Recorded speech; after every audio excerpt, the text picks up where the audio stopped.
Hello po. This is my final project in mathematics in the modern world.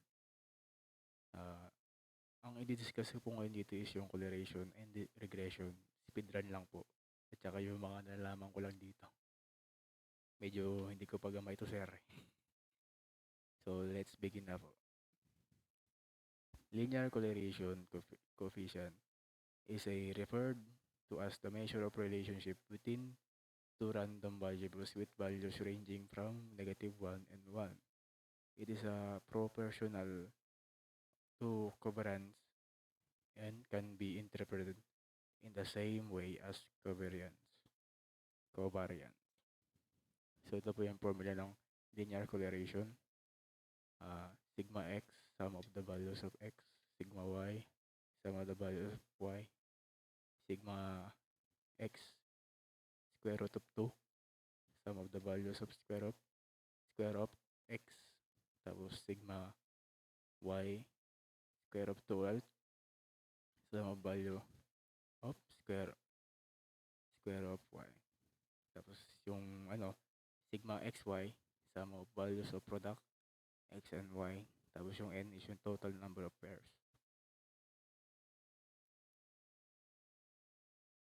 So ito yung range of values and interpretation ng correlation at saka yung range niya. So yun na nga, 0.00 to 0.30 is negligible correlation. Tapos yung 0.30 to 0.50 is low positive, negative correlation. Tapos 50 to and so on and sir, is moderate, positive, negative correlation, high positive, negative correlation, very high positive, negative correlation.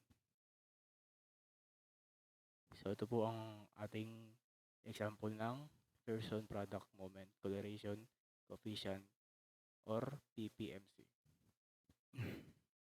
Meron po tayong 11 na pairs, which is 1, 2, 3, 4, 5 hanggang 11. Ang n natin is 11. So x is 11 ulit yan. Y, xy, x squared of 2, plus y squared 2. So, paano natin makukuha yung xy? Ang gagawin natin dyan is 87 times 65 is 4,355. Tapos 45 times 47 is 2,115. Tapos 46 times 54 is 2,484. And so on. Doon na pa paano makuha ang xy. Paano makukuha ang x square of 2. Ito naman po yan. Ita-times mo siya sa sarili niyang value. Sabihin, 67 times 67 is 4,489. 45 times 45, 2,025. And so on. Ganoon lang din po yun sa x. Ganoon lang din yun sa y squared of 2. 65 times 65 is 4,025 and so on. So yung sa baba, yun po yung total ng mga pairs. So yung total po ng x is 705. Yung total naman po ng y is 728. Total naman po ng xy is 48, etc. Tapos yun na nga po. Ito na po. Sa formula na tayo. So ang ating formula is kokopyahin lang po natin yung formula rito. Tapos ilalagay lang nga po natin yung mga nakalagay dito. Yari po. Yung n po natin is 11. Tapos yung ating xy is 48,755. And so on. Pag nalagay na po lahat yan, isasama po sila. Ima-minus at saka i-times. Tapos kung i-divide.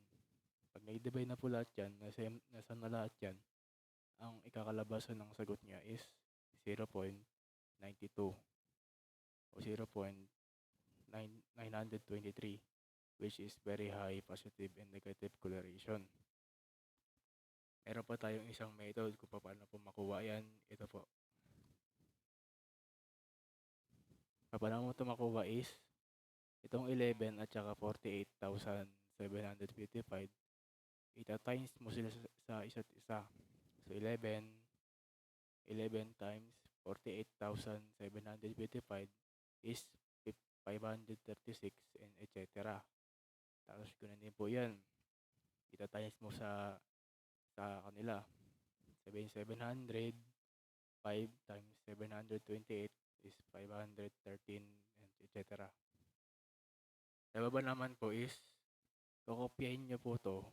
'Pag nakopya niyo 'yan, dito sa pinakadulo, ilalagay niyo lang 'tong square root of 2 sa loob ng 705 at ang kakalabasan po niyan is 19,183. Gano'n din po 'yun, kokopyahin niyo lang po yung ginagawa. Tapos 'pag na-sum niyo na po lahat 'to is ang kakalabasan nito is ito ulit. So, ito po yung isang way ng solving ng correlation. So, tapos na po tayo sa correlation. Sa linear regression naman po tayo, coefficient. Sana tama ako. Speedrun. Linear regression is a statistical model which estimates the linear relation between a scalar responsive and one or more explanatory variables. Meaning of values. Tapos ang ating formula, y equal a plus bx. Tapos ito po yung mga kanilang meaning, y is predictable value, a is y interpret, and b is slope of regression line. Sa formula naman pong a at saka b is parehas lang po sila ng meaning ng values. Pero iba rin po ang kanilang formula na pag-solve. Ito na nga po ang example ng linear regression. Parang parehas lang po sila ng correlation. Halos parehas lang po talaga sila pero iba lang yung pag-solve. So, yun na nga. N ulit is 11. Tapos gano'n na po ulit. Ang formula naman po ng y is ganito ulit. Pare-parehas lang po sila eh. Sigma y, ang y natin is 666. Sigma x2 o x square root of 2 is 46,745. Tapos minus yung ating x is 691. Tapos xy yung 40,382. Square root of 11 yung ating n. Tapos yung ulit natin, x square root of 2 is 46,745 minus yung ating ulit x which is 691 square root of 2. Ang kalabasan niyan, kung nasa nyo lahat to, is 87.92 o 87.928 or 87.9. Dito po sa formula ng A is laging 2 decimals ang kakalabasan. Sabi naman po tayo, ganoon po ulit yun, kakopyahin nyo lang yung ginawa dito halos magkaparehas lang po sila. Pagtapos nun, pag na-sum nyo na po tong B, parehas lang hindi po ulit. Pero hindi po dalawang decimals, kundi laging negative point ang kanilang kinakalabasan.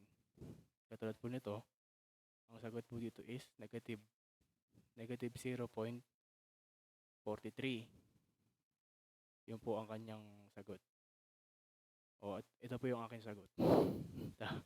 Tapos dito naman po sa y, ang ating kukuha po dito is yung a, which is yung a ko po, ang predictable value.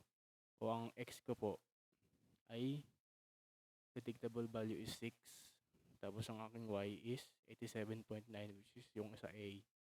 Tapos i-plus yan sa negative 0.34 sa b. Tapos yung 6 na which is yung predictable values. Pag nasaan po yan, ang kakalabasan is 85.32. So, ganyan po mag-solve ng regression at ng correlation. Hindi na po nilagyan ng mga Venn diagram. Ano lang po ito, speedrun at saka medyo hindi ko pa po gamay ito. So, yun na po ang ating discussion for today. Thank you for listening po.